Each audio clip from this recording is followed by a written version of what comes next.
आदिवासी विद्यार्थ्यांना नीट आणि जीई सारख्या स्पर्धा परीक्षांसाठी दर्जेदार प्रशिक्षण मिळावे या उद्देशाने नंदुरबार जिल्हा प्रशासनाच्या प्रकाश वाटा प्रकल्पाअंतर्गत उभारण्यात आलेल्या केंद्राची जिल्हा अधिकारी डॉक्टर मिताली सेठी यांनी प्रत्यक्ष पाहणी केली।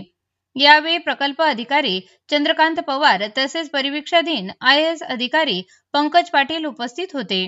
जिल्हा अधिकाऱ्यांनी शासकीय इंग्रजी माध्यम आश्रमशाळा नंदुरबार येथे ई लायब्ररी, संगणक प्रयोगशाळा, विज्ञान प्रयोगशाळा, ॲस्ट्रॉनॉमिकल लॅब, टॅब लॅब, वर्गखोल्या व मुलांच्या वसतिगृहाची पाहणी करून आवश्यक सुधारणा तातडीने पूर्ण करण्याच्या सूचना दिल्या। यावेळी त्यांच्या हस्ते वृक्षारोपणही करण्यात आले।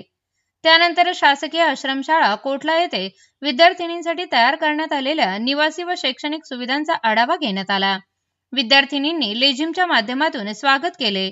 जिल्हा अधिकाऱ्यांनी विद्यार्थिनींशी संवाद साधून त्यांच्या शिक्षण, निवास आणि सुविधांबाबत माहिती घेतली।